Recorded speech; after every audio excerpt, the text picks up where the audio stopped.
আমার নাম মোহাম্মদ আকিল হোসেন। আকিল হোসেন, বয়স কত? বয়স হচ্ছে 21 বছর। 21 বছর।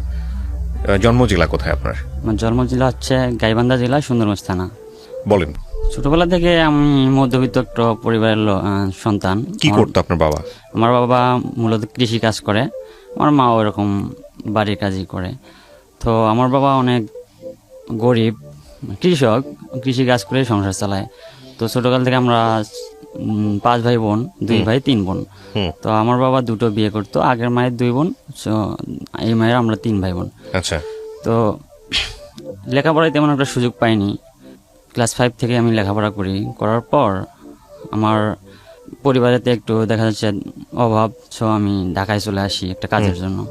ও তার আগে আমি স্কুল পড়া ক্লাস 5-এ পড়ালেখা করা অবস্থায় আমি পক্স হয় আমার, হওয়ার পর আমি অনেক আক্রান্ত হয়ে পড়ি, পক্সে অসুস্থ হয়ে পড়ি। হওয়ার পর দেখা যাচ্ছে যে আমার মুখ দিয়ে ব্লাড আসতো বা নাক দিয়ে ব্লাড পড়তো, আমি অনেক অসুস্থ। পরে ওই সময় কত বছর বয়সে? এটা হচ্ছে আপনার 14 বা 15 বছর বয়স ওই সময়। তো হওয়ার পর আমার বাবা মানে অনেক টেনশন করে, কারণ আমার যে আগের মা ছিল ওই মায়ের একটা আমার ভাই ছিল, ওই ভাইটা প্রায় বিয়ের উপযুক্ত হয়েছিল, ওই সময় একই অবস্থায় সে মারা যায়। যাওয়ার পর আমার বাবা একটা টেনশনে পড়ে গেছে যে আমার এই ছেলেটাও এরকমই হবে নাকি। তো উনি অনেক কান্নাকাটি করার পর উনি আমার ট্রিটমেন্ট করে, অনেক কোনো কাজ হয় না। হওয়ার পরে আমার এক গ্রামবাসী এক চাচা, উনি একদিন আমাকে দেখে যে আমাকে রংপুর নিয়ে যাবে। তো উনি বলে কি হয়েছে? তো বলে এরকম। তো উনি আমাকে একটা গাছান্ত ওষুধ দেওয়ার পর ইনশাল্লাহ আল্লাহ পাক পরের দিন থেকে আমার ব্লাড পড়া বন্ধ হয়। মানে আমি এমন অবস্থা হয়েছিলাম, অসুস্থ হয়ে বিছানায় পড়ে গেছিলাম, হাঁটতে পারছিলাম না, অনেক ব্লাড ক্ষরণ হয়েছিল। তো ওখান থেকে আমি সুস্থ হয়ে পড়ি আস্তে আস্তে, ইনশাল্লাহ আল্লাহ পাক আমাকে সুস্থ করে। তো সুস্থ হওয়ার পর আমি 5-এর বৃত্তি পরীক্ষা দিয়ে আমি আমার বোন জামার সহ ঢাকায় চলে আসি। এখানে এসে দর্জি গাছ শিখতে আসি। তো দর্জি গাছ 1 বছর শিখলাম। তো শেখার পর আমার বোন জামার সাথে যে কোনো একটা ত্রুটি নিয়ে আমি ওখান থেকে চলে আসি, যে তার সাথে মানে কথার কাটাকাটি না, মানে দেখতেছি সম্পর্কটা জানি কেমন হয়ে যাচ্ছে। বয়স কত তখন আপনার? তখন আমার বয়স 14-15 হবে। 14-15, মানে লেখাপড়া হয় না একদমই? লেখাপড়া হয়নি। ওকে। তো আমি তার কাছ থেকে চলে আসি। বাড়িতে আসার পর আমার বাবা আবার আমার এক মামার সাথে যোগাযোগ করে ওই দর্জি কাজে অন্য জায়গায় দিয়ে দেয়। আচ্ছা, দর্জি কাজ করতেন মানে জীবনের প্রথম পরিচয় আপনি দর্জি কাজ? হ্যাঁ। আচ্ছা। তো আমার ওই মামার সাথে আমি কাজ শিখি, সম্পর্কে মামা ডাকতাম, ওনার বাড়ি ছিল শরীয়তপুর। তো ওনার সাথে আমি কাজ শেখার পর আমি কারিগরি পাই। পরে আমি কাজটা আস্তে আস্তে রানিং করি, আমি একাই শুরু করে দিলাম। পরে হঠাৎ করে আমি 1 বছর কাজ করলাম ভালো। 2য় বছর গিয়ে আমি হঠাৎ করে একদিন মানে আমি মাঠে খেলতে যাওয়ার পর আমার একটা বাতাস এসে লাগে শরীরে, লাগার পর আমার শরীরটা ঝাঁকি দিয়ে ওঠার পর আমি অনেক অসুস্থ হয়ে পড়ি। পরে ডাক্তারের কাছে যাই, ডাক্তারে বলে যে তোমার টাইফয়েড হয়েছে, কোনো ডাক্তারে বলে যে না তোমার চিকুনিয়া হয়েছে। ওই সময় চিকুনিয়া ছিল অনেক। চিকুনগুনিয়া? হ্যাঁ, চিকুনগুনিয়া। তো আমাকে অনেক ওষুধ দেয়, মানে অ্যান্টিবায়োটিক ওষুধ খাইতে প্রায় আমি 26 দিন ওষুধ খাই। খাওয়ার পর আমার জ্বর ভালো হয় না, দিন যায়, মানে শরীর অনেক ক্লান্ত হয় অ্যান্টিবায়োটিক ওষুধ খাইতে। তো কাশি হতো, অতিরিক্ত কাশি, এমন কাশি হতো মানে পেট চাইপা ধরে কাশতাম আর কান্না করতাম, মানে কাশতে কাশতে আমার বমি বের হয়ে যেত। তো ডাক্তাররা খালি ওষুধ দিয়ে কাজ হয় না। পরে আমি আমার মহাজনকে বলি যে ভাই আমি এখন বাড়িতে যাব, আমার আর কাজ করতে ভালো লাগতেছে না। ওই সময়টা জ্যাকেট শীতের মাল জ্যাকেট সিলেতাম। তো ওই ধুলাবালি ভিতরে মনে ঢুকছিল। তো আমি রংপুরে আমার নানার বাড়িতে যাই। ওখানে গিয়ে আমি আবার ডাক্তারকে দেখাই। তো জ্বরের ওষুধ দেয়, টাইফয়েড পরীক্ষা করলো যে না এগুলো কিছুই না। তো ওষুধ খাওয়া কোনো কাজ হয় না। পরে আমি বাড়িতে চলে যাই। যাওয়ার পর আবার বাড়িতে আমার বাবা আমাদের গ্রামে একটা প্রাথমিক ডাক্তার ছিল, ওনার কাছে নিয়ে যায়। তো উনি ওষুধ দেয়, ওই 1 সপ্তাহ ওষুধ খেয়েছি, কোনো কাজ হয় না। পরে আমি থানাহাট যক্ষা কেন্দ্রে গেলাম, ওখানে টেস্ট করার পর উনি ওখান থেকে বললো যে তোমার যক্ষা হয়েছে। তো যক্ষা হয়েছে, পরে আমাকে ওখান থেকে প্রায় 6 মাস চিকিৎসা দিল, ফ্রি চিকিৎসা। দৈনিক 3টা করে ট্যাবলেট খাইতাম, আর সাক্ষী নিয়ে ওষুধগুলো নিয়ে আসা লাগতো। পরে আমি 6 মাস ওষুধ খাওয়া অবস্থায় আমি বাড়িতে ছিলাম, বিশ্রামে ছিলাম, কোনো কাজকর্ম করতে দেওয়া হয়নি। তো ওই অবস্থায় যখন আমাদের বাড়ি কিন্তু চরে, মানে তিস্তা নদীর পাড়ে। তো তিস্তা নদী ভাঙার কারণে দেখা যাচ্ছে আমাদের বাড়ি গ্যাসে 5 দিন আমাদের বাড়ি ভাঙছে নদী ভাঙার কারণে। এখন পর্যন্ত প্রায় 18 বার, আমার জন্মের পর আমি দেখলাম 18 বার নদী ভাঙনে বিলীন হয়ে গেছে আমাদের বাড়ি বসতভিটা। কি নদী এটা? এটা তিস্তা নদী। তিস্তা নদী, আচ্ছা। হ্যাঁ, আমি ওই বাড়ির সাইডে, আমাদের বাড়ির সাইডে ড্রেজার দিয়ে মাটি কাটতো, তো ওখানে পুকুর ছিল, তো ওই পুকুরে গোসল দিতে যাইতাম। যাওয়ার পর দেখতাম যে ওখানে একটা মেয়ে গোসল দিতে আসতো, সম্পর্কে আমার ফুপু লাগে। ওর মেয়েটার বয়স ছিল কম, তো বসে থাকতে থাকতে তার সাথে মানে কেমন জানি একটা ভাব সৃষ্টি হয়ে গেছে। আমি অনেক অসুস্থ ছিলাম, মানে টিবি রোগে এমন আক্রান্ত ছিলাম যে আমি হাঁটতে পারতাম না। আমার মানুষে বলতো যে ওদের বাড়িতে যাওয়া যাবে না, কিন্তু আমার মা ওই সময়টাতে আমাকে এমন আদর যত্ন করছে যে আমাকে মানুষে বলছিল যে ওর পোশাক ধরা যাবে না, ওর বিছানায় থাকা যাবে না, বা ও যে প্লেটে ভাত খাবে ওগুলা ধরা যাবে না। আপনার সম্পর্কে? হ্যাঁ হ্যাঁ, মানুষে বলতো, কিন্তু আমার মা মানতো না। আমার মা আমার কাপড় চোপড় ধুয়ে দিত 2 দিন পর পর, আমার বিছানায় যা আমার হাত পা মানে মুছাই দিত, আমার খাওয়া, আমি যে ভাত খাওয়া ছাড়তাম ফালাইতাম, ওই ভাতগুলো আমার মা ইচ্ছা করে করে খাইতো, মানে এতটা ভালোবাসতো, মানুষের কথা মানতো না। তো আমার বাবা অনেক মানে কেয়ার করে আমাকে ওষুধ খাওয়াতো, প্রতিদিন ঘুম থেকে উঠায় আমাকে ওষুধ খাওয়াইতো। ওই সময়টাতে পরে আমি বিশ্রামে ছিলাম বাড়িতে, থাকার পর ওই মেয়েটার সাথে আস্তে আস্তে ভাব হয়। পরে আমি একদিন আমাদের এলাকায় ওয়াজ মাহফিল হয়, সে মাহফিলে যাই ওয়াজ শুনতে, তো মেয়েটাও আসে। তো আসার পর আমার রাস্তায় তার সাথে দেখা হয়। পরে মেয়েটাকে আমি দাঁড় করাই বলি যে তোমার সাথে কিছু কথা আছে। তো আমার কাছ থেকে আমার হাতটা ঝাড়া দিয়ে চলে যায়। যাওয়ার পর ও ফোন নিয়ে আসছিল, ফোনটা আবার ফালায় রাস্তার মধ্যে পড়ে গেছিল। তো ওই ফোনটা আমার এক বন্ধুই পাওয়ার পর আমাকে বলে যে আমি একটা ফোন পেয়েছি। তো ফোনটা নিয়ে দেখি ওর ফোন। তো আমি বললাম এটা তো ওর ফোনটা দিয়ে দে। কয় না আমি ফোনটা দেবো না। বললাম না দিয়ে দে। তো বললো না দেবো না। পরে দেখি ওই ফোন আসতেছে। তো ফোন রিসিভ করে দেখি আমার আরেক ফ্রেন্ডেও ওই ফোনে ফোন দিতেছে। তো ফোনটা আমি যেভাবে হোক নিয়ে ওর আম্মু আসে, ওই মেয়েটার আম্মু আসে, ওনাকে দিয়ে দেই। দেওয়ার পর ওই মেয়েটার কাছে আমি ওই ফোন থেকে নাম্বারটা তখন নিয়ে নিই। নেওয়ার পর আমি একদিন SMS করি। তো SMS সম্পর্কে যিনি ফুফু হয়, হ্যাঁ হ্যাঁ, আমি ফোন দেয়, SMS করার পর আমাকে ফোন দেয়। তো আমি যখন হ্যালো বলার পর ও ফোনটা কেটে দেয়। ওর বাবা ছিল সাথে, তো ফোনটা কেটে দিয়ে পরে আমাকে SMS করে কে আপনি। তখন আমি পরিচয় দিই। দেওয়ার পর ও আমার সাথে কথা বলে, কন্টিনিউ কথা বলতে। তখন আপনি কি পেশায় দর্জি? দর্জি, জি। ওই সময়তে আমি টিবি রোগে আক্রান্ত হওয়ার কারণে বিশ্রামে ছিলাম বাড়িতে। জি।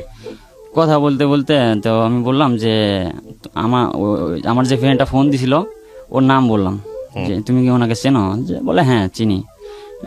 কেমনে চেনো? যে ও আমার সাথে রিলেশন করতে চায়, আমার বান্ধবীর কাছ থেকে ও নাম্বার নিছে। ও ভালো। কথা বলতে বলতে বলতে সে আমাকে বলল যে আমি যে আপনার সাথে কথা বলতেছি এটা যেন আপনার ফ্রেন্ড না জানে। বললাম কেন? কয় না জানলে হয়তো সমস্যা হবে, আপনি ওকে বললেন আপনার সাথে বন্ধুত্ব হিসেবে কথা বলতেছি। আচ্ছা ঠিক আছে। এবং কথা বলতে বলতে প্রায় যখন 2-3 মাস চলে গেল, তো সে আমাকে বললো যে আমি তোমাকে কিন্তু ভালোবাসি। বললাম কেন? আপনি না আমার ফ্রেন্ডের সাথে কথা বলেন। কয় না আমি ওর সাথে রিলেশন করব না, আমি আপনাকে ভালো লাগছে, আমি আপনার সাথে রিলেশন করব। তো আমি বললাম না এটা সম্ভব না। পরে উনি বললো যে না কোনো সমস্যা নেই, আপনার ফ্রেন্ডের সাথে আমি কথা অল্প কয়েকদিন বলছি, ওর সাথে দেখাও হয়নি আমার। তো এরকম করে বলতে বলতে বলতে আমি রিলেশনে জড়াই গেলাম। আচ্ছা। জড়া যাওয়ার পর কিছুদিন 7 মাস রিলেশন করলাম ওর সাথে। পরে রিলেশন করা অবস্থায় ওর সাথে আমার রেগুলার রাতে দেখা হতো, দিনেও দেখা হতো, বা আমি যাইতাম ওর সাথে দেখা করতে, ফোনে যোগাযোগ হতো। তো ওর বাবা মা জানতে পারে যে ও আমার সাথে রিলেশন করে।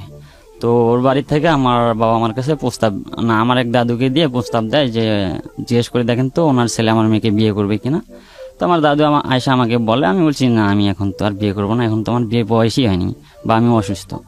পরে ওর আম্মু আয়সা আমার বাবাকে সরাসরি প্রস্তাব করে। 2-3 জন প্রস্তাব করার পর উনি সরাসরি এসে আমার বাবাকে প্রস্তাব করে। তো আমার বাবা বলছে যে না ও তো এখন বিয়ের বয়সে হয়নি, বা ও অসুস্থ, তো এইভাবে ও কেমনে বিয়ে দেয়। তো তারপরে আমার বাবা এসে মানে আমার ওই দাদুকে দিয়ে আমাকে বলাইছে যে জিজ্ঞেস করে দেখেন ও বিয়ে করবে নাকি। তো আমাকে বলছে, তো আমি বলছি না আমি বিয়ে করবো না, কারণ আমি অসুস্থ, বা এখন আমার বিয়ে করার যোগ্যতা হয়নি। তো এই বলার পর তারা তাদের মেয়েকে অন্য জায়গায় বিয়ে দিয়ে দেয়, অন্য একটা ছেলের কাছে। তো বিয়ে দিয়ে দেয়, সেই সময় আমি সুস্থ হয়ে ঢাকায় আসি। আসার পর আবার আমি কাজ শুরু করি। তো বিয়ে দিয়ে দেয়, বিয়ে দেওয়ার পরে ও আমার সাথে কন্টিনিউ যোগাযোগ করতো, যোগাযোগ করতো, আমি জানতাম না যে ওর বিয়ে হয়ে গেছে। তো আমাকে বলে যে আমার বিয়ে হয় নাই, আমি তোমার সাথে যাইতে চাই, তুমি কি আমাকে নিবা?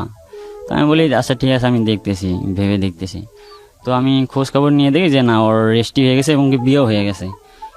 পরে ওর স্বামী আমার সাথে যোগাযোগ করে, যোগাযোগ করে আমার জানতে পারছে যে আমার সাথে রিলেশন ছিল। তো যোগাযোগ করার পর ওর স্বামী আমাকে বলল যে ছোট ভাই, আমি কোনো মেয়ে দেখিনি আমার জীবনে, কিন্তু ওকে দেখতে গিয়ে আমি এক দেখায় ওকে বিয়ে করে ফেলছি।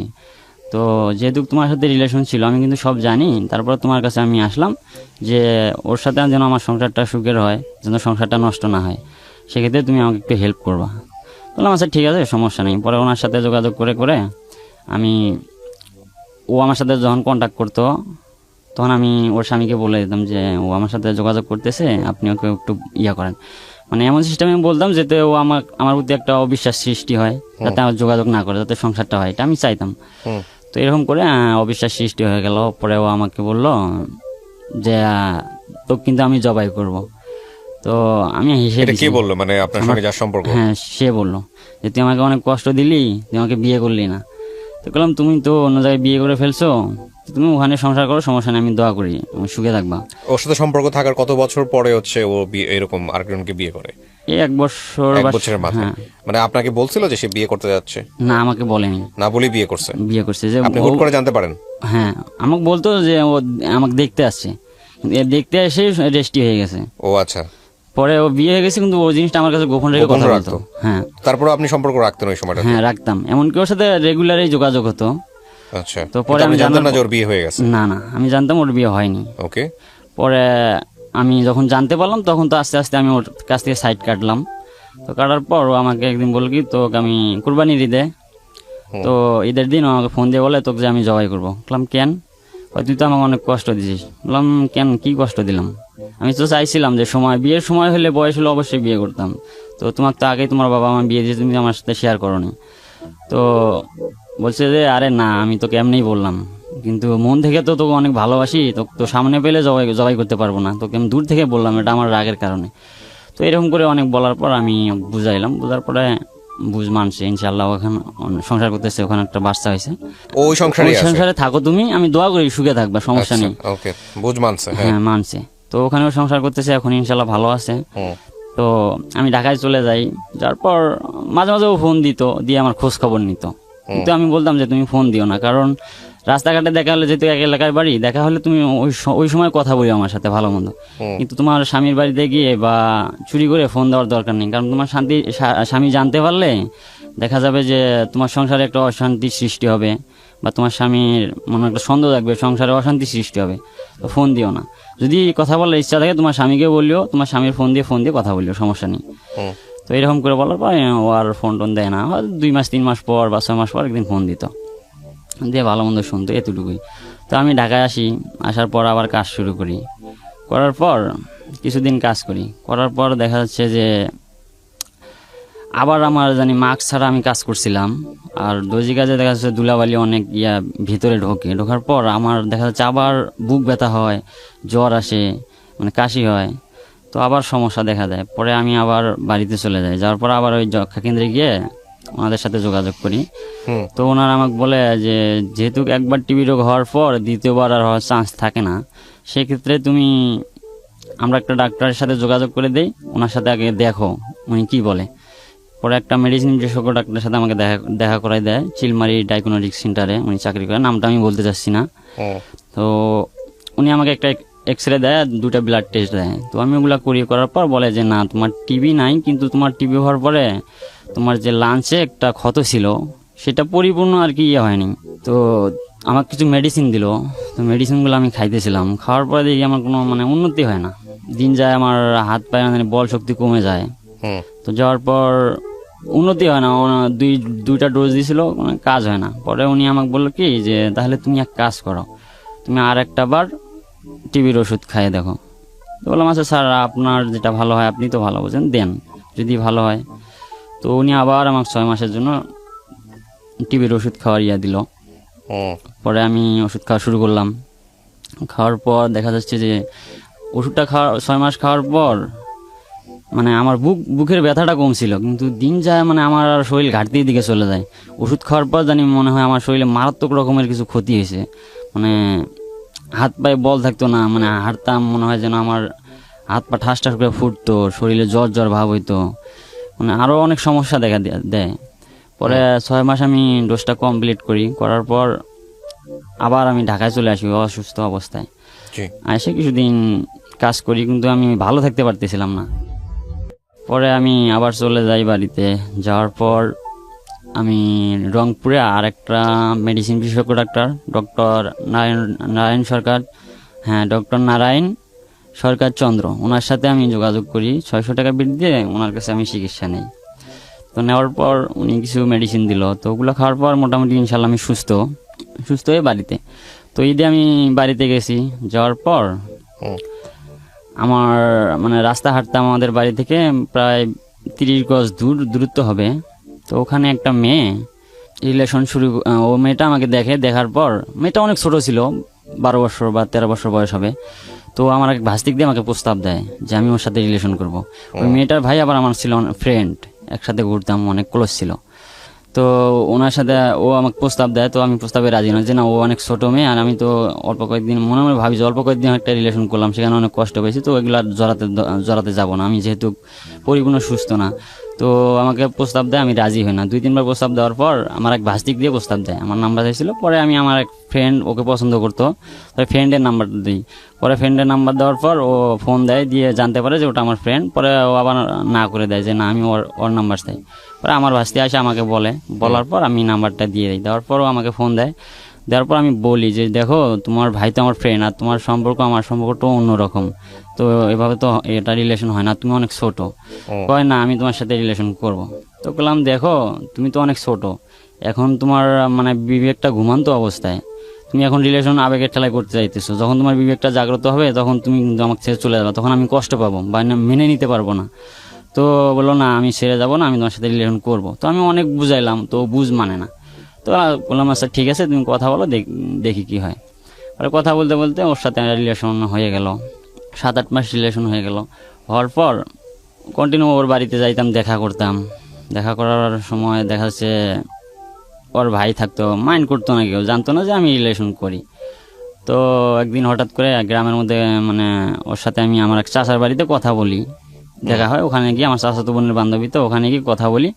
কথা বলার পর মানুষ, এলাকার লোক দেখতে পারে যে আমি ওর সাথে কথা বলতেছি। গ্রামের মধ্যে বাড়িতে এসে দেখে যে আমি ওর সাথে কথা বলতেছি, তো মানুষে অন্য একটা মাইন্ড করে নেওয়ার পর আমি ওখান থেকে বের হয়ে আসি। আমার এক দাদু এসে আমাকে বের করে দেয়। তো আমি বের হয়ে দেখি যে গ্রামের মধ্যে সবার মুখে মুখে যে অমুকের মেয়ে, অমুকের ছেলে, অমুকের ঘরের মধ্যে বসে কথা বলতেছে বা ধরা পড়ছে। আচ্ছা। তো এই অবস্থায় পরে আমি বাড়িতে যাই না ভয়ে, অনেক দেরিতে বিকেল টাইমে আমি বাড়িতে যাই। যাওয়ার পর দেখি আমার আম্মু আমার সাথে কথা বলে না, বাবাও কথা বলে না। আমি বুঝতে পারছি যে এই খবর বাড়িতে আসছে। তো সন্ধ্যা হয়ে গেল। সন্ধ্যা হওয়ার পর আমি বাজারে যাব। তো ওই সময় আমার ওই প্রেমিকা আমাকে ফোন দিয়ে বলে যে তুমি কই আছো? তো আমি বাজারে। তো কয় আমার এক চাচির সাথে তুমি কথা বলো। তো কথা বললাম, তো দাদি বললো যে তুই কি ওকে বিয়ে করবি? বললাম বিয়ে করার তো বয়স এখনো হয় নাই, যদি বয়স হতো তাহলে বিয়ে করতাম। তো কয় তাহলে এগুলো যে হলো মানুষে বলতেছে তুমি ওকে বিয়ে কর। তো বললাম দেখি। তো এগুলো বলার পর ও ফোন দিল। তো আমাকে ফোন ধরে বলে যে তুমি কি আমাকে বিয়ে করবে না? বললাম হ্যাঁ করবো। তো কয় যদি তুমি আমাকে বিয়ে করো তাহলে এই মুহূর্তে নিয়ে চলো আমাকে, আর না হলে আমি কিন্তু আত্মহত্যা করব। তো আমি বললাম এগুলো পাগলের মতন কি বলে, তোমার কি হয়েছে? কিছুই তো হয়নি। কয় না এলাকার লোকের কাছে আমি আর মুখ দেখাবো না, মানুষ বিভিন্ন রকমের কথা বলতেছে। ওকে। তো আমি বললাম সমস্যা নাই, তোমার আম্মু আসুক, তোমার আম্মু আসলে আমি তোমার আম্মুকে বুঝাই বলবো, এগুলা কোনো সমস্যা না, মানুষ এমনিই বলতেছে। তো ওর আম্মু মানে মাঠের কাজে থেকে আসার পর ওর আম্মু ওর কাছ থেকে শুনে আমাকে ফোন দেয়। তো আমি বলি যে না এগুলা মানুষ এমনিই বলছে, আমি ওর সাথে এমনি কথা বলছিলাম। তো ওর আম্মু বললো তুমি কথা বলবো, আমার বাড়িতে এসে কথা বলতা, মানুষের বাড়িতে কেন গেছো? আর মানুষের এক একজনে এখন এক একটা কথা বলতেছে। তো অনেক আমাকে বুঝার পর ওকে বুঝ দেয়। তো বুঝ দিয়ে ওকে নিয়ে যায় ওর মামার বাড়িতে। তো ওখানে নিয়ে যা অনেক বুঝ দেয়। তো বুঝ দিতে প্রায় ওখানে 3-4 দিন ছিল। তো আমি ওর সাথে আর কি দেখা করতে গিয়েছিলাম ওখানে ওর মামার বাড়িতে। দেখা করতে গেছি, ওর মামার বাড়িটা ছিল ধূপনি নামে একটা জায়গায়, ওখানে ওর মামার বাড়িতে আমি খোঁজ নিয়ে নিয়ে যাই ওর সাথে দেখা করতে। তো দেখা করতে গিয়ে ওর মামা নিয়ে আমাকে দেখে যে আমি ওখানে আছি, পরে আমাকে ডাক দেয়, আমি বলি যে হ্যাঁ আমি এখানে আসছি ওর সাথে দেখা করতে। পরে ওর মামানি বলে হ্যাঁ তোমার এত বড় সাহস, তুমি এখানে আসছো দেখা করতে? আমি বলছি না, শুধু ওর সাথে একটু দেখা করে আমি ঢাকায় চলে যাবো, আর বাড়িতে থাকবো না। আচ্ছা। তো ওর মামানি আমাকে বলে হ্যাঁ তোমার এত বড় সাহস, তুমি ওর সাথে দেখা করতে আসছো? পরে ওর মামানি আমাকে বেশ কয়েকটা ছেলে পেলে দিয়ে আটকাই দিল, দিয়ে বলছে থানায় ফোন দিল, ধূপনি থানায় ফোন দিল যে তোমাকে আমি পুলিশের হাতে তুলে দেবো ইফটিজিং এর মামলায়, দাঁড়াও। আচ্ছা। তো ফোন দিল। তো ওই সময় একটা লোক আসলো, ভদ্রলোক, ওনার নামটা ছিল সানা ভাই, উনি হেলথের চাকরি করতো সুন্দরগঞ্জে। তো উনি আইসা রাস্তার মধ্যে দেখে আমাকে ধরছে। তো আমাকে বললো যে বাবু তোমার কি হয়েছে? তো বললাম ভাইয়া এই অবস্থা, আমাকে ধরছে, আমি এমনি দেখা করতে আসছিলাম কিন্তু আমাকে ধরছে, আমাকে নাকি থানায় দিবে। তো উনি আবার আমার ওর মামিকে বললো যে ভাবি এদিকে আসেন। পরে ওনাকে দেন কি বললো, উনি বুঝ মানে না, উনি বললো যে না আমি থানায় দেবো। তো উনি বললো যে না সমস্যা নেই, আজকের বার ছেড়ে দেন, পরবর্তীতে আসলে আপনার যা মন চায় তাই করেন, সমস্যা নেই। পরে উনি আমাকে হুন্ডাই করে নিয়ে আমাকে বাড়িতে পৌঁছায় দেয়। তারপর আমি বাড়িতে আসি। আসার পর আমার প্রেমিকা মনে হয় 3-4 দিন পর আবার বাড়িতে আসে। আসার পর ও আমাকে বলল যে আমার না রমজান মাসে আমার খালাতো ভাই দিয়ে বিয়ে ঠিক হয়ে গেছে। তো বললাম তোমার 13 বছর বয়স, 13 বছর 6 মাস ওই সময় বয়স, এই সময় তোমার বিয়ে দিয়ে দিবে? কি বলো পাগলের মতো? কয় না আসলে আমাকে বলে নাই, কিন্তু বলছে আমি শুনছি তাই তোমাকে বললাম, এখন কি করবা? আমি কই কি করব? কয় রমজান মাস পর্যন্ত সময়, ও রমজান মাসে ও ঢাকা থেকে আসলে আমাকে বিয়ে দিবে। তো ওর খালাতো ভাইয়ের সাথে নাকি, ওর খালাতো ভাই আবার আগে একটা বিয়ে করছিল রিলেশন করে, ও রিলেশন করে বিয়ে করছিল, করার পর ওই মেয়েটা নাকি আবার কিছুদিন সংসার করার পর অন্য একটা ছেলের সাথে রিলেশন করে চলে গেছে। তো ওই মেয়ে দিয়ে মানে ওর খালা আর ওর আম্মুর সাথে মানে একটা কন্ট্যাক্ট ছিল যে তোর মেয়েটা বড় হলে আমার ছেলেকে দিয়ে তোর মেয়ের বিয়ে দেবো। তো ওটা আমি জানতাম না, তো জানলে হয়তো আমি রিলেশনটা কন্টিনিউ করতামও না। তো ও আমাকে বলেনি। তো ও আইসা আমাকে ওইরকম করে বললো যে আমার বিয়ে ঠিক হয়ে গেছে রমজান মাসে, তুমি এখন কী করবা, আমাকে নিয়ে চলো, আমি তোমাকে ছাড়া বাঁচবো না। তো এরকম করে যখন বললো তখন আমি বাড়িতে, তো আমি ওকে বললাম যে আচ্ছা ঠিক আছে আমি দেখতেছি। পরে আমি বাড়িতে আমার বাবা ওর আম্মুর কাছে প্রস্তাব দিল, আমি বলার পরে প্রস্তাব দিল, দেওয়ার পর অন্য জনক দিয়ে প্রস্তাব দেওয়া আমার দাদাকে দিয়ে। উনি বলছে যে না আমি বিয়ে দেবো না। তো আমার বাবা নিজে গেছে যে দেখেন আপনার মেয়ের সাথে আমার ছেলের রিলেশন, এটা সবাই এখন গ্রামে সবাই জানছে, তো আমি ছেলের বাবা হয়ে আপনার কাছে সরাসরি আসলাম, আমি মানুষ পড়ার দরকার নাই, আমি নিজে আসলাম, আপনি আপনার মেয়েটাকে দেন, শুধু আপনার মেয়েটাকে দেন আমার ছেলের কাছে, আমি বিয়ে দিয়ে যা করার আমি করব, কিচ্ছু লাগবে না। তো উনি বললো যে না আমি বিয়ে দেবো না, আমার মেয়ে এখনো ছোট। তো বলে ঠিক আছে যদি বিয়ে নাই দেন তাহলে তো আর জোর করার কিছু নাই, তবে পরবর্তীতে যদি কোনো দুর্ঘটনা ঘটে, হয়তো আমি এখন আপনার কাছে আমি আছি, তখন কিন্তু আপনি আমার কাছে যাইতে পারবেন না, বা আমি আমার ছেলেকে অনেক শাসন করছি, তারপরেও যদি কিছু করে তখন কিন্তু আমার কাছে আর যাইতে পারবেন না, বা আমি এর জন্য কোনো কিছু দায়ী নিতে পারবো না, আমি আমার ছেলেকে অনেক বুঝাইছি, শাসন করছি। তো উনি বললো যে না আমি বিয়ে দেবো না, আমার মেয়ে ছোট। তো এরকম করে আমি ঢাকায় বাড়িতেই ছিলাম। তো আমার স্ত্রী বলল যে প্রথম রমজানে ও বাড়িতে আসবে, আসলে আমার বিয়ে হয়ে যাবে, সব কিছু কমপ্লিট। তো আমাকে বলে আমাকে নিয়ে চলো।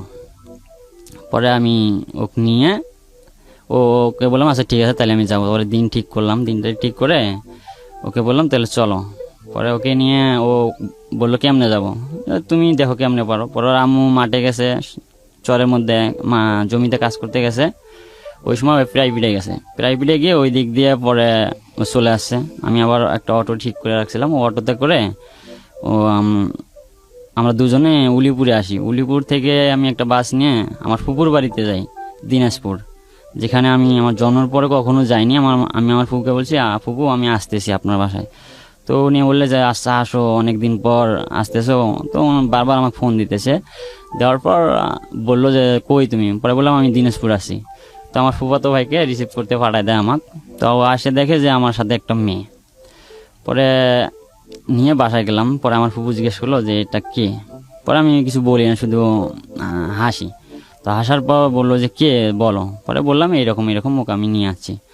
পরে আমার বাড়িতে যোগাযোগ করলো, তো আমার বাবা জানতে পারলো। জানার পরে আমার বাবার সাথে কথা বলার পর, তো আমার ফুপা ছিল মুক্তিযোদ্ধা।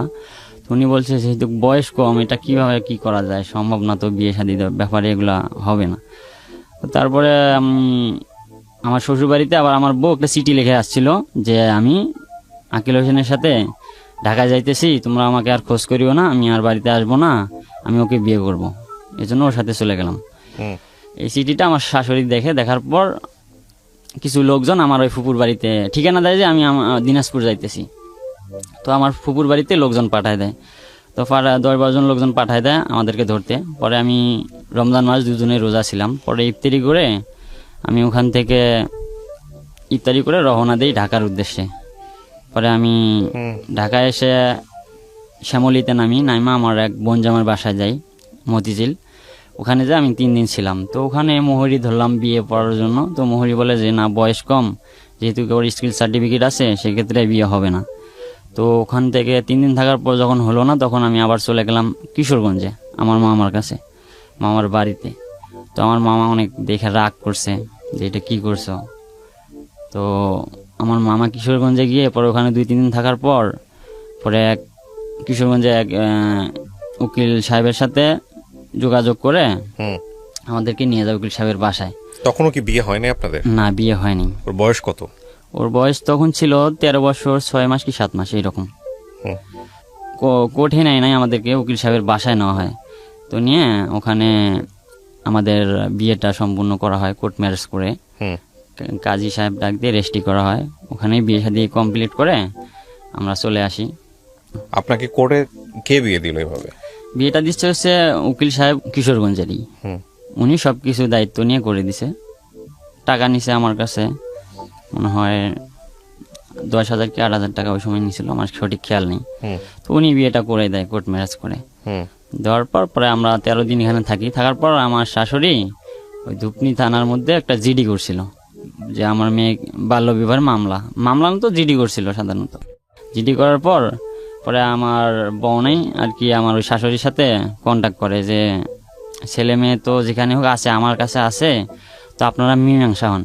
তো আমার শাশুড়ি বললো ঠিক আছে, আমি মীমাংসা হব, ছেলে মেয়েকে আনেন। বলেছেন না, ছেলে মেয়ে যেখানে আছে আপনারা মেহমানরাই মীমাংসা হন, 2 পক্ষ। তো আমার শাশুড়ি বলে যে আচ্ছা ঠিক আছে, আমরা কালকে তাহলে বসবো। তো আচ্ছা ঠিক আছে। তো কালকের কথা কয়ে আমার শাশুড়ি, আমার মামা শ্বশুর, তিনি আবার একজন বাংলাদেশ পুলিশের একজন কর্মকর্তা। তো ওনার সাথে কন্ট্যাক্ট করে সবাইকে ডাক দেয়। পরের দিন রমজান মাস ইফতারির পর আমাদের এলাকার সাবেক মেম্বার আব্দুল মজিদ চাচার বাড়িতে আর কি মিটিংটা বসবে, ওখানে মীমাংসা হবে। তো ওখানে যাওয়ার পর লোকজন যায় সব। ইফতারের পর আমার বাবা, আমার চাচা, আমার ফুফাতো ভাই এবং আমার ওই বোন জামাই যায়। যাওয়ার পর আমার শাশুড়ি মীমাংসার কথা বলে সব লোক ডাক দিছে, সব এলাকার সব লোক আসছে।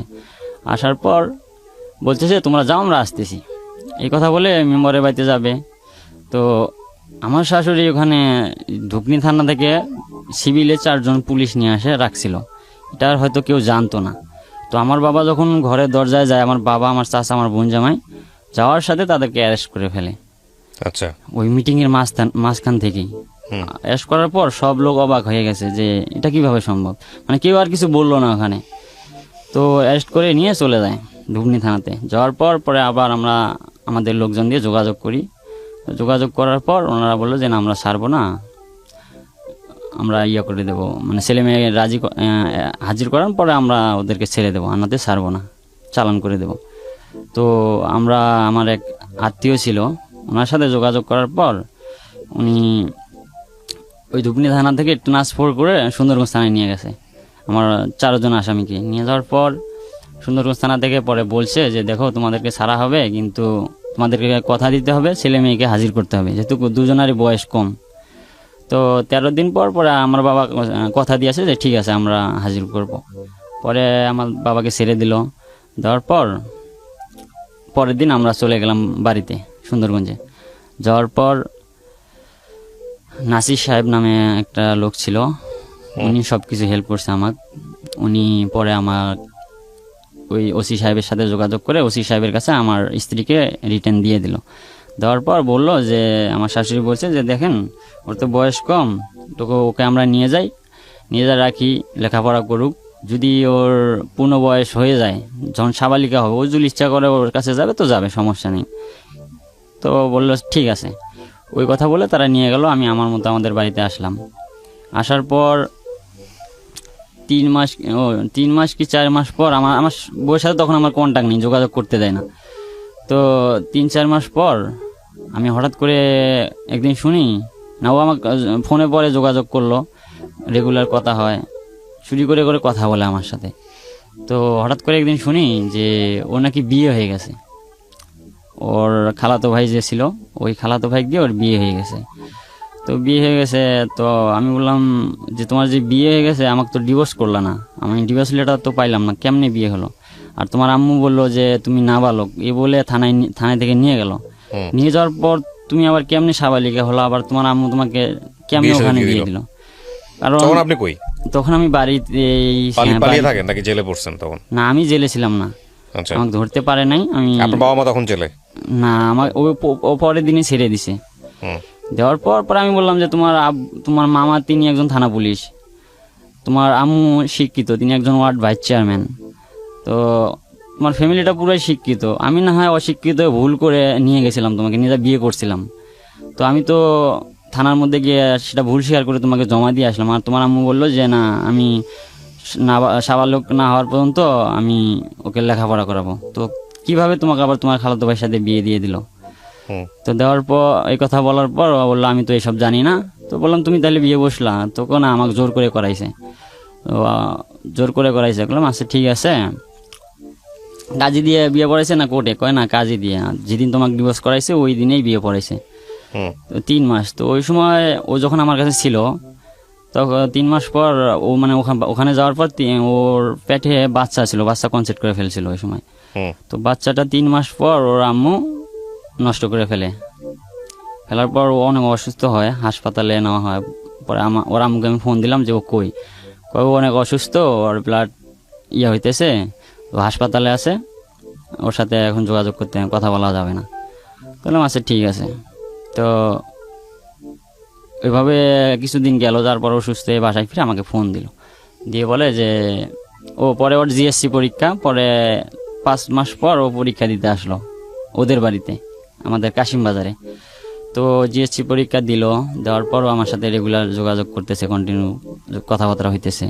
তো আমাকে বলে যে আমি তো তোমার কাছে যাব। আমি বললাম কেন, তোমার তো ওই জায়গায় বিয়ে হয়ে গেছে, তুমি আবার আমার কাছে আসবা কেমনি? তো বললো যে না, আমি তো ওকে স্বামী হিসাবে মেনে নিতে পারছি না, আর যেহেতু আমি তোমার সাথে রিলেশন করছি, আমি তোমার সাথে থাকতে চাই, তোমার সাথেই বাঁচতে চাই, হুম, আমি তোমার কাছেই যাব, তুমি আমার স্বামী, আমি ওকে স্বামী হিসাবে মেনে নিতে পারি না। আমি যদি নাবালক হয়ে থাকি বা আমার যদি স্বামীর প্রয়োজন হয়, তাই আমি তোমার কাছেই যাব। আমার জীবনে যদি স্বামী লাগে তো আমি তোমাকেই নিয়ে থাকবো, আমি ওকে স্বামী হিসাবে মেনে নিতে পারছি না। তো এগুলো বলার পর তার সাথে আমার রেগুলার যখন যোগাযোগ হয়, এরকম কন্টিনিউ যোগাযোগ হইতে তো তোর যখন জিএসসি পরীক্ষা শেষ হয়ে গেল, হওয়ার পরের দিন আমরা আবার তারিখ ঠিক করলাম, যে হওয়ার পরের দিন ওকে নিয়ে আবার আমি চলে আসলাম ঢাকায়। হুম, নিয়ে আসি আবার আমি ঢাকায় এসে আমার ইয়ের বাসাতে উঠলাম, আমার এক বোনের বাসায়, আমার বড় বোনের বাসায়। তো ওখানে কিছুদিন থাকার পর আমি চলে যাই আবার আমি কিশোরগঞ্জে চলে যাই। কিশোরগঞ্জে যাওয়ার পর আবার ওই উকিল ধরেই ওকে ডিভোর্স করা হয় কোর্টে নিয়ে। তো উকিলে ওকে জিজ্ঞেস করলো যে তুমি কি নিজ ইচ্ছা যাচ্ছ নাকি ও জোর করে নিয়ে আসছে? বলছে যে না, আমি নিজ ইচ্ছা যাচ্ছি। তো বললো তুমি তো বিয়ে করছো অন্যজনাকে, তো ওর কাছে কেন আসলা? তো বললো যে না, আমি ওকে স্বামী হিসেবে মেনে নিতে পারছি না, আর আমাকে ওখানে জোর জুলুম করে ডিভোর্স করে ওকে দিয়ে বিয়ে দেওয়া হয়েছে। হুম, তো কোর্টে এগুলা মানে অনেক লোকজন বসা ছিল, তো ওরা সবাই শুনলো ওর মুখে। তো শুনে ও নিজ ইচ্ছায় ও ডিভোর্স করলো ওর খালাতো ভাইকে। ডিভোর্স করে পরে আবার পুনরায় আমার সাথে বিয়ে দিয়ে দিল। হুম, আবার নতুন করে কোর্ট ম্যারেজ করে বিয়ে করলাম। করার পর ভালোই ছিলাম, প্রায় 1 মাসের মতন ভালোই ছিলাম। থাকার পর হঠাৎ করে একদিন আমার বাবাকে ধরে নিয়ে গেল পুলিশে বাজার থেকে। এই বিয়ে করার কারণে? হ্যাঁ, আর বাবাকে তো আবারও ধরে নি, আগেও ধরে নিয়ে আগে গেছিল? ধরছিল একবার। পরে আমার বাবাকে আবার ধরলো, ধরার পর আমরা জানলাম যে আমার নামে অপহরণ মামলা করা হয়েছে।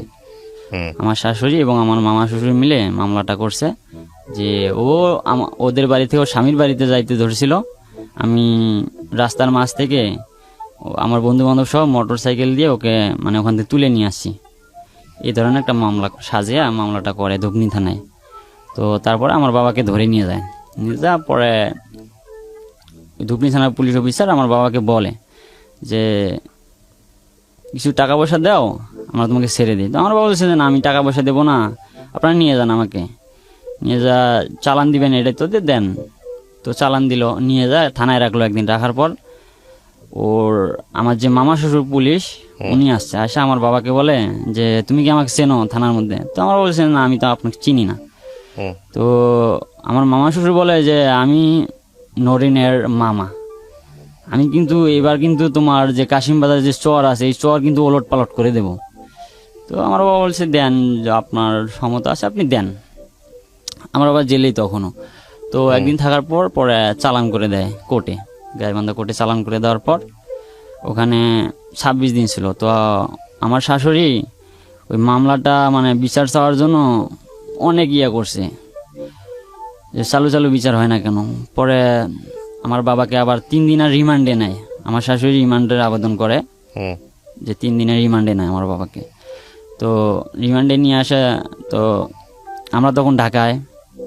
তো আমার বাবাকে জিজ্ঞেস করছে যে তুমি তোমার ছেলে কই, ছেলের বউ কই, কোথায় আছে, আমরা ঠিকানা দাও। তো আমার বাবা বলছে আমি কেমনে জানবো, আমি তো থানায়। আর ছেলে যাওয়ার পর থেকে তো আমার সাথে আর যোগাযোগ করেনি। দ্বিতীয়বার, প্রথমবার যাওয়ার পর আমি যোগাযোগ পাইছি, আপনাদেরকে আইনা দিছি। তো দ্বিতীয়বার যাওয়ার পর তো সে আমার সাথে আর যোগাযোগ রাখে নাই, হুম বা আমিও তার চেষ্টা করছি, আমি তার সাথে যোগাযোগ করতে পারিনি, কারোর সাথে কারো যোগাযোগ নেই। তো তখন রিমান্ডে নিয়ে আসলো, তখন আমি আমাদের বাড়িতে জানতে পারলো যে তার রিমান্ড হয়েছে 3 দিনের। হুম পরে বাড়ির থেকে তারা লোকজন চলে গেল যে বৃদ্ধ লোক, এই লোককে রিমান্ডে নিয়ে মারধর করলে তো অবস্থা খারাপ হয়ে যাবে। অসুস্থ ছিল আমার বাবা, হুম ওনার 2টা কিডনিতেই সমস্যা, অনেক অসুস্থ। কয়েকদিন পর পর শরীরে রস নামে, অনেক ব্যথা হয়। তো ওই লোকরে রমজান মাসেই ধরে নিয়ে গেল। তো আবার রিমান্ডে নেবে 3 দিনের। তো হুম রিমান্ডে নিয়ে এসে ওগুলো জিজ্ঞেস করলো। তো আমার বাবাকে সময় দিল, কয় তুমি তোমার 15 দিন সময়, 15 দিনের ভিতরে তুমি তোমার ছেলেকে হাজির করাও। ধুবনি থানা পুলিশ বললো। তখন আমার বাবা বললো আমি তো থানায় আছি, আমি কেমনে হাজির করবো, আপনারাই দেখেন, আপনারা তো বাইরে আছেন, আপনারা চেষ্টা করে দেখেন, খুঁজে বের করতে পারলে নিয়ে আসেন, আমি কেমনে বের করবো এখান থেকে।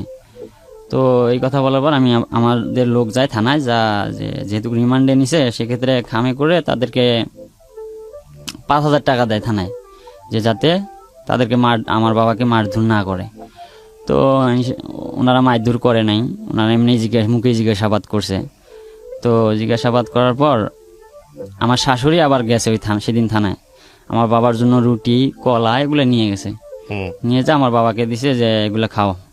তো আমার বাবা বলছে যে না, আমি আপনার এগুলা খাবো কেন, আমাকে যে পুলিশ অফিসার নিয়ে আসছে আমার স্যারে যা খাইছে আমাকেও তো তাই খাওয়াইছে, তো আমি আপনার রুটি কলা তো খাবো না। তো এগুলো বলার পর আমার শাশুড়ি অনেক মানে রাগারাগি করে ওখান থেকে চলে আসছে। তো আসার পর আবার আমার বাবাকে নিয়ে গেছে 3 দিন রিমান্ড হওয়ার পর, আবার কোর্টে নিয়ে গেছে। তো কোর্টে নেওয়ার পর আমরা এইদিকে আমি পরে ঢাকায় গিয়ে চাকরি খুঁজি, ওই সময় চাকরি নেই, হাতে টাকা পয়সা নাই।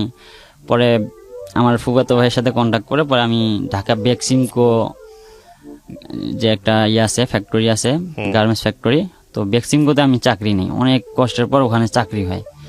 তো চাকরিটা হওয়ার পর আমরা দুজন ওখানে থাকি, আমি চাকরি করি প্রায় 1 মাস চাকরি করলাম। অনেক কষ্ট, মানে থাকা খাওয়ার অনেক কষ্ট, মানে দুজন যে ছিলাম অনেক কষ্ট, বালিশ ছিল না থাকার ঘুমানোর, ঘরে অনেক ওই সময় অনেক ঠান্ডা শীতে। পরে আমার মা একটা পাঠায় আমার জন্য, কম্বল খেতা এগুলো নিয়ে মানে অনেক কষ্ট করে ওখানে থাকতাম। ঠিক মতো খাওয়া হতো না, মানে বাড়িতে টাকা পয়সার এক সমস্যা, এখানে আমি চাকরি পাচ্ছিলাম না, টাকা পয়সা নাই, ওকে নিয়ে অনেক কষ্ট করে ওখানে থাকতাম। ও তো মেয়েটা অনেক ছিল ছোট, তো ওকে অনেক কষ্ট দিতাম না, আমি যতটুকু পারতাম ওকে ভালো রাখার চেষ্টা করতাম। ও আমাকে বলতো যে দেখো আমি ওকে পরে বললাম যে তুমি তোমার বাড়িতে যোগাযোগ করো, তোমার আম্মুর সাথে তোমার আব্বুর সাথে কথা বলো, বা তোমার মামার সাথে কথা বলে বলো যে আমি আসছি, আমি ওর সাথে থাকতে চাই, তুমি তো ম্যানেজ করতে পারবা তোমার ফ্যামিলিকে, তো তুমি কথা বলে দেখো। তো বলে যে না, আমি ওনাদের সাথে কথা বলবো না, আমি আমার বাবা মা আমার পুরো ফ্যামিলি ত্যাগ করে আসছি, আমি আর তাদের সাথে কথা বলতে চাই না, তোমার যদি লজ্জা না থাকে তুমি কথা বলো। তো তারপর আমি ওর মামাতো বোন একটা ছিল, ওনার নাম হচ্ছে মুন্নি আপু, ওনার সাথে আমি যোগাযোগ করতাম। তো উনি আমার কাছে যোগাযোগ করতো কথা বলার জন্য ওর সাথে। তো ওকে দিতাম, ও কথা বলতো না, যে তোমার লজ্জা নেই তুমি কথা বলো। আমি কথা বলবো না, আমি মা বাবা সব সাইডে দিয়ে আসছি, তোমার মা বাবাই আমার মা বাবা। আর তুমি যদি গাছতলায় থাকো আমি গাছতলায় থাকবো, কিন্তু আমি আমার ফ্যামিলির কাছে আর যাব না। যে আমার ফ্যামিলি তো আমার ভালো চাইতেছে না, আমি যেটা চাই আমার ফ্যামিলি চায় না, ওই ফ্যামিলির আমার প্রয়োজন নেই। তো এইরকম করে ছিলাম 1 মাস, ওখানে আমি চাকরি করলাম। তো খুব কষ্ট, বেতন না, বেতন পাই নাই, খাওয়া দাওয়ার অনেক কষ্ট হইতো। তো ঘরে যে থাকতাম ওই সময় ঠান্ডা, বালিশ ছিল না, তো একটা ব্যাগ নিয়ে আসতো, ওই ব্যাগের মধ্যে মানে শীতান দিয়ে 2জন থাকতাম। সকালবেলা দেখা যেত আমি ডিউটিতে কোনদিন খেয়েও যেতাম, কোনদিন না খেয়েও যাইতাম। ঘরের চাল ডাল ছিল না, পরে আমার মা বাড়ি থেকে চাউল পাঠাইতে, ওগুলো দিয়ে আর কি চলি 1 মাস। চলার পর পরে আমার বাবার জামিন হয় না আমার, পরে অনেক দিন মানে ওই সময় আবার করোনা ভাইরাস চলে আসে, ভাইরাসের কারণে আর জামিন হয় না। আজ ডেট দেয়, আবার পাউসে যায়, আবার পরে একটা ডেট দেয়, ওটা পাউসে যায়, এরকম করতে করতে 26 দিন ছিল কারাগারে থাকার পর পরে 80,000 টাকার বিনিময়ে আমার বাবার জামিন হয়। সে চলে আসে। আসার পর আমার স্ত্রীর সাথে আমার সাথে পরে যোগাযোগ হয়, কথা বলে। তখন আমার বাবা আমার সাথে কথা বলে, আমার স্ত্রীর সাথে কথা বলে। তো আমার স্ত্রী আমার বাবাকে জিজ্ঞেস যে বাবা আপনাকে যে ওখানে ধরে নিয়ে গেছিলো কোনো কষ্ট হয়েছে? তো আমার বাবা বলে যে না, আমার কোনো কষ্ট হয়নি। কিসের কষ্ট? ওখানে আরও লোক ছিল, তাদের সাথে আমি ছিলাম, কোনো কষ্ট হয়নি। তো আমি এগুলা মানে পাশ থেকে বলে দিতাম যে শোনো দেখি ওখানে কীরকম কষ্ট হয়েছিল, বাবাকে তো ধরে নিয়ে গেছিলো, তুমি একটু শোনো, আমি তো আর শুনতে পারতেছি না। তো ও বলতো, আয়সা বলতো যে কীরকম কষ্ট হয়েছিল। না, আমার কোনো কষ্ট হয়নি, ভালোই ছিলাম। তবে তোমরা দুজন যেন একসাথে থাকো, কোনো দিন যেন আর দুজনের মধ্যে ঝগড়া না হয়, বা দুজন যেন দুজনকে ছাড়াছাড়ি না হয়। আমার যা হয়েছে এই কষ্ট আমি মেনে নিতে পারবো যদি তোমরা দুজন একসাথে থাকতে পারো, বা তোমাদের সংসার যদি সুখের হয়। আমার কষ্ট কোনো কষ্ট না। তো এরকম করে দিন যাইতেছে। আমার বাবা বের হয়ে আসার 20-25 দিন পর আমার বাবা আমাকে বললো যে দেখ, ও আসামি দিছিল আমাকে 1 নাম্বার, আমার একটা ফ্রেন্ড ছিল, ও আমার সাথে ঘোরাফেরা করতো, সন্দেহজনকভাবে ওকেও দিছে, ও কোরআনে হাফেজি পড়তেছে, ও দিছে 2 নাম্বার আসামি। ওর বাবাকে দিছে 3 নাম্বার, না আমার বাবাকে দিছে 3 নাম্বার, ওর বাবাকে দিছে 4 নাম্বার, আমার আম্মুকে দিছে 5 নাম্বার। তো আমার বাবাকে ধরার পর পুলিশ আসতো, আইসা হামকি ধামকি দিত, আমার আম্মু আবার পালাতো, বাড়িতে এসে ভয় দেখাইতো, এলাকার লোককে ভয় দেখাইতো। তো তারপর 26 দিন পর আমার বাবা যখন আসলো কারাগার থেকে, আসার পর 15-20 দিন পর আমাকে বললো যে যেহেতু তোমরা আসো ওখানে চাকরি করতেছো, চাকরি করো, যেহেতু তোমার নামে এখনো মামলাটা আছে, তো এই মামলাটা কিভাবে শেষ করা যায় এটার জন্য আমরা দেখতেছি। তুমি আর কতদিন পালায় থাকবা, যেহেতু সংসার করে খাইতে হবে, তো পালায় যদি তুমি একদিন ধরা পড়ো তখন আবার জিনিসটা কেমন হয়ে যাবে। কষ্ট আমি পাইছি, টাকা তো গেছেই, তো তোমার জামিনের জন্য ইয়া করি। আমি বলছি যে না, আপনাকে জামিন করার টাকা পয়সা নষ্ট করা লাগবে না, আমি এদিকে আসি থাকি এই অবস্থায়। তো আমার বাবা বললো যে না, ধরা পড়লে তো সমস্যা হয়ে যাবে, কষ্টটা কী জিনিস আমি তো বুঝি, আমি তো ওখানে গেছিলাম। তো অনেক রিকোয়েস্ট করার পরে আমি বললাম আচ্ছা ঠিক আছে আপনারা দেখেন। পরে আমি এদিক চাকরি থাকতেছি।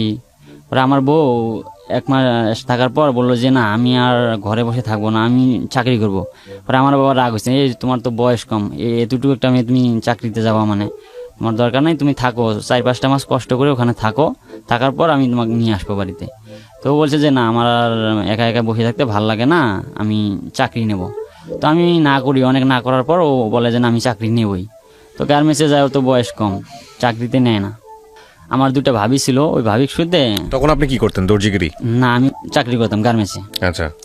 আমার ভাবিক সহ ও যায় বেক্সিমকোর, আর একটা ছিল বেক্সিমকোরের শাখা, ওটা সেরামিক্স লিমিটেড নামে একটা ছিল, ফ্যাক্টরি ছিল। তো ওখানে সকল প্রকারের লোককে নেয়, একটা ছোট থেকে শুরু করে বৃদ্ধ লোকদের পর্যন্ত। তো আমি অনেক না করার পরেও ও বলে যে না আমি যাব। পরে আমার ভাবিকে সহ যায়, যাওয়ার পরে ও ওখানে চাকরি নেয়। তো নেওয়ার পর ওখানে মনে হয় 17 দিন ডিউটি করছিল। ডিউটি করার পর বাড়ি থেকে ফোন আসলো যে তোমাদেরকে আসতে হবে, কিছুদিনের ভিতরে আসতে হবে বাড়িতে। বললাম কেন? কয় তোমার জামিন হবে, জামিন করার জন্য আমরা গাইবান্ধায় এসপি স্যারের সাথে কথা বলছি, তো এসপি স্যারে তোমাকে ডাক দিলে তুমি আসবা। আইসা শুধু এসপি স্যার বলছে শুধু 2জনে সাইন করে চলে যাবা। তো ওর একটা স্যার ছিল, ওর যে গার্লস স্কুলে পড়তো, ওই যে আশরাফ বিএসসি নামে আমার এক চাচা ছিল, আমার সম্পর্কে চাচা ওর স্যার। তো ওনার সাথে যোগাযোগ করলাম, উনি বললো হ্যাঁ সমস্যা নাই, তোমরা আসো, আইসা সাইনটা দিয়ে চলে যাবা। তো আচ্ছা ঠিক আছে। পরে আমি এখানে একদিন ফোন দিল, পরে আমি গার্মেন্টসে ছুটি নিলাম, 3 দিনের ছুটি নিয়ে চলে গেলাম বাড়িতে, যা ওক নিয়ে চলে গেলাম। পরে আমার ডাক দিল, চলে গেলাম। সেদিন ছিল বৃহস্পতিবার।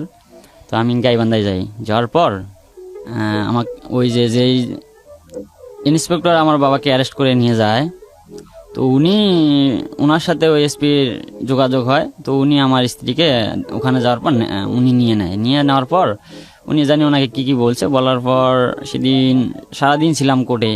তো কোর্ট বন্ধ হয়ে গেল, রাতের 8টা বেজে গেছে। তো ওই সময় ওকে কোর্টে নেওয়া হলো, শুধু ওকে আর আমার বাবা, আমার চাচা জেঠু সবাইকে। নেওয়ার পর কোর্টে গিয়ে ম্যাজিস্ট্রেট মানে ওই এসপি আর ওই ইন্সপেক্টর জানি ও কি বলছে, যে এইভাবে বলবা যাতে কোনো সমস্যা না হয়, ও শিখাই দিছে। তো কোর্টে গেল রাত্রে 8টা বাজে, ওনার দুপুরে গেছে, রাত 8টা পর্যন্ত আমি বাইরে, ওর সাথে আর কোনো দেখাও নাই, কথাও নাই, আমার বাবা আমার চাচারা ওর সাথে। তো কোর্টে ম্যাজিস্ট্রেট ওর কাছে স্টেটমেন্ট নিয়েছে, ও স্টেটমেন্ট দিছে, যে ম্যাজিস্ট্রেট জিজ্ঞেসে যে তোমাকে জোর করে তুলে নিয়ে যাওয়া হয়েছে, যে ও বলছে যে না, আমি আমার স্বামীর কাছে নিজ ইচ্ছায় গেছি। তো তুমি তো বিয়ে করছিলা, বলছে যে হ্যাঁ, আমার প্রথমবার এরকম নিয়ে আসছে আমার স্বামী, নিয়ে এসে বিয়ে করছে, করার পর আমার বাবা মা তার কাছ থেকে নিয়ে এসে আবার তাকে জোর করে আমাকে ডিভোর্স করে আমার খালতো ভাইয়ের সাথে বিয়ে দেওয়া হয়েছে। তো আমি তাকে স্বামী হিসেবে মেনে নিতে পারি নাই। আমি আবার আমার প্রথম স্বামীর সাথে যোগাযোগ করে, তারপর ম্যাজিস্ট্রেট কি বলেছে সবকিছু শোনার পরে? তিনি শোনার পর তিনি বলল, যে ম্যাজিস্ট্রেট বলল যে ঠিক আছে, তোমার আম্মু তো এই মামলা করছিল, অপহরণ মামলা, যে তোমাকে তুলে নিয়ে যাওয়া হয়েছে। তো তুমি যেটা বললা সেটা তো সেই হিসেবে তো ছেলের দোষ নাই। তো ঠিক আছে, এখন কি তুমি ওর সংসার করতে চাও? তো বললো হ্যাঁ, আমি ওরই সংসার করব, ওর সাথে গেছি, ওরই সংসার করব। তো তখন আমার বললো, ম্যাজিস্ট্রেট বললো, তাহলে না, তোমার তো এখনো সেই বয়সটা হয় নাই, তো তোমার আম্মু তোমার আব্বু যেটা বলবে তোমাকে সেটাই শুনতে হবে। তো তোমাকে এখন তোমার আব্বু আম্মুর সাথে তাদের বাড়িতে যাইতে হবে। তো আমার স্ত্রী বললো যে না, আমি ওদের বাড়িতে যাব না, আমার বাবা মার বাড়িতে যাব না, আমি আমার স্বামীর বাড়িতেই চলে যাব। কারণ আমার বাবা মা তো আমি যাকে চাই তারা তো সেটা বোঝে না। ওখানে নিয়ে যাওয়ার পর আবার ওকে ডিভোর্স করে আবার ওই জায়গায় বিয়ে দিবে, আমি জানি। আমি ওখানে যাব না, আমি আমার স্বামীর কাছ থেকে আসছি, আমি আমার স্বামীর কাছে চলে যেতে চাই। তো অনেক জোরাজুরি করার পর আমার শাশুড়ি, তারপরে আমার ওই খালা শাশুড়ি, যার ছেলে দিয়ে ওর বিয়ে হয়েছিল, তো উনি গেছে, ওনারা মানে আমার স্ত্রীর হাত ধরে টানাটানি, এক পর্যায়ে ওখানে ধস্তাধস্তি শুরু হয়। তো আমার স্ত্রী আমার ওই খালা শাশুড়িকে একটা ধাক্কা দেয়, দিয়ে বলে যে তোমরা সবাই যাও, আমি তোমার কাউকে চিনি না, যে আমি আমার স্বামীর কাছে গেছি, আমি ওখানেই থাকবো, তোমাদের কেউকে আমি চিনি না। তো এগুলা বলার পরে ম্যাজিস্ট্রেট বললো যে তোমরা যেহেতু এরকম করতেছো, যেহেতু ওর স্বামীর কাছে যাইতেছে, আবার তোমরা চাইতেছো, সেক্ষেত্রে আমি কাউকেই দেবো না, যেহেতু ওর বয়স কম, আমি কাস্টডি করে ওকে রাজশাহী পাঠাই দেবো, কাস্টডি ইয়ের মধ্যে থাকবে, ও যখন বয়স হবে তখন ও বের হয়ে যেটা ডিসিশন নিবে ওটাই। তো এটা বলার পর সবাই একটা টেনশনে পড়ে গেল, যে ওর বয়স কম, এই মেয়েটা কাস্টডি করে পাঠাই দিবে। তো ও বললো যে না, আমি ফ্যামিলিতে যাব না। তো ও আর আমিও বললো যে আমি আসছি কিন্তু এখানে মীমাংসা হইতে, তো আমাকে মীমাংসা করে দেন। তো ম্যাজিস্ট্রেট বললো যেহেতু মীমাংসা হইতে আসছেন, তো ঠিক আছে, তার তো আর কোনো কথাই থাকে না, তো মীমাংসা হয়ে যান। তো বলছে ঠিক আছে। তো আমার স্ত্রী বললো যে মীমাংসা হোক আর যাই করুক, আমি কিন্তু আমার ফ্যামিলিতে আগেই যাব না, প্রয়োজনে আমি ওই যে আমার ওর স্যার ছিল যে আশরাফ বিএসসি স্যার, আমি ওনার সাথে ওনার বাড়িতে যাব, ওনার বাড়িতে থাকবো। পরের দিন যদি লোকজন পাঠায়া নিয়ে আসে আমাকে, ওখান থেকে আমি আসবো, আগে আমি যাব না। তো মাঝখান থেকে যে ওই যে ধুপনি থানায় যে রাজেন্দ্র স্যার ছিল, যিনি আমার বাবাকে অ্যারেস্ট করে, ওই রাজেন্দ্র স্যার বললো যে না, কারো কাছে যাওয়ার দরকার নাই, ও আমার সাথে আমার বাসায় যাক, আজকে আমার বাসায় থাকবে। আর আমার বাবাকে বললো, আমার চাচাদেরকে বললো যে তোমরা কালকে 5-7 জন লোক নিয়ে আইসা খাওয়া দাওয়া করে বউ নিয়ে যান। তো ওখানে তো আর কিছু করা থাকলো না, তো আমার বউকে নিয়ে চলে গেল ওনাদের বাসায়। তো রাস্তায় আসলাম, আমরা আইসা আবার ধুপনিতে দেখা করলাম ওর সাথে। তো বললো যে হ্যাঁ, তোমরা কালকে আসো, ওর মামা আসলে তোমরা 2-4 জন লোক এসে খাওয়া দাওয়া করে বউ নিয়ে যান। তো বললাম আচ্ছা ঠিক আছে। পরে আমরা কোর্ট থেকে বাড়িতে গেলাম, যাওয়ার পর রাত্রে থাকলাম, পরের দিন ফোন দিলাম। তো ফোন দেওয়ার পর রাজেন্দ্র স্যার বলে যে ওর মামা তো এখনও থানাতেই আছে ডিউটিতে, উনি আসতে পারে নাই, তো উনি পরশু দিন আসলে তোমরা পরশু দিন আসো। আচ্ছা ঠিক আছে, আমরা পরশু দিন যাব।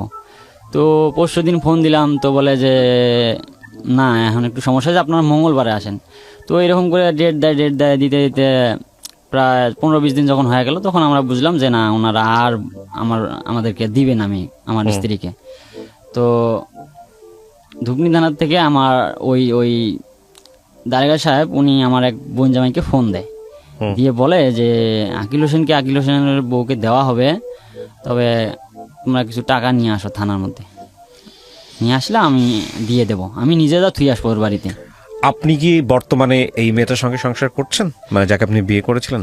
না, ওর সাথে আমার সংসার নেই। ওখানে নিয়ে যাওয়ার পর ওকে আবার আমার সাথে আমার ডিভোর্স করিয়ে ওর খালাতো ভাইকে দিয়ে আবার পুনরায় বিয়ে দিয়ে দেয়। ওই যে লোকের কাছে ফার্স্ট বিয়ে সেকেন্ড বিয়ে হয়েছিল তার কাছে আবার দিয়ে দেয়। এখন ওখানেই আছে নাকি ওখান থেকে আবার আসছে? ওখানে আবার ও আসে, কিন্তু আমাকে ডিভোর্স লেটার দেওয়া হয়নি। আমি বলছি আমার শাশুড়িকে পরে বলছিলাম। আপনার ভবিষ্যৎ পরিকল্পনা কি, মেয়ে যদি আবার আপনার কাছে আসে আপনি তাকে বিয়ে করবেন? না, যেহেতু ওখানে সংসার করতেছে আর আমার কত ফ্যামিলি। বছর যাবত সংসার করতেছে ওখানে? প্রায় 1.5 থেকে 2 বছর হবে। 1.5 থেকে 2 বছর। তো আজকে আপনি গল্পটা কেন বললেন এখানে? গল্পটা এই জন্যই বললাম যে আমি তো অনেক ভুল করছি। ভুল বলতে আমি অল্প বয়সেই এগুলো করা আমার ঠিক হয় নাই, বা মেয়েটারও বয়স কম ছিল, না বুঝে আমি ওকে নিয়ে যাই বিয়ে করি। আমার সেই যোগ্যতা থাকতো অবশ্যই হয়তো তারা মেনে নিত, কিন্তু আমার যোগ্যতা নেই বলে হয়তো মেনে নেয় নাই। আমি এই জন্যই গল্পটা বললাম যে আমার গল্পতে যে এই আমার মতো যারা আছে, ছোট ছোট ছেলে মেয়ে যারা স্টুডেন্ট লেখাপড়া করতেছে, তারা যেন আমার মতো আমার এই গল্পটা শুনে যেন তারা এই ভুলগুলা না করে, তারা যেন ওই ভুল থেকে সরে আসে। আর যদি তারা সরে আসে তাতে আমি যদি অনেক কষ্ট পাইছি, আমি বেশ কয়েকবার আত্মহত্যা করতে গিয়েছিলাম যে না আমি আত্মহত্যা করবো, এই জীবন রাখবো না, অনেক কষ্টের জীবন। তো সেই সময় আত্মহত্যা করতে যাওয়ার সময় আমার একটা কথা মনে হলো যে না আমি তো ঢাকা FM 90.4 আমি জীবন গল্প নামে অনেক অনুষ্ঠান শুনছি, শোনার পর তো দেখছিলাম যে না অনেকে আত্মহত্যা করতে গিয়ে ফিরে এসছে, তাদের লাইফটা অনেক আরো ভালো হয়েছে। তো আমার লাইফটা তো কেবল শুরু, 21 বছর বয়স, আমি ইচ্ছা করলে এখান থেকে আবার আমার জীবন নতুন করে শুরু করতে পারি।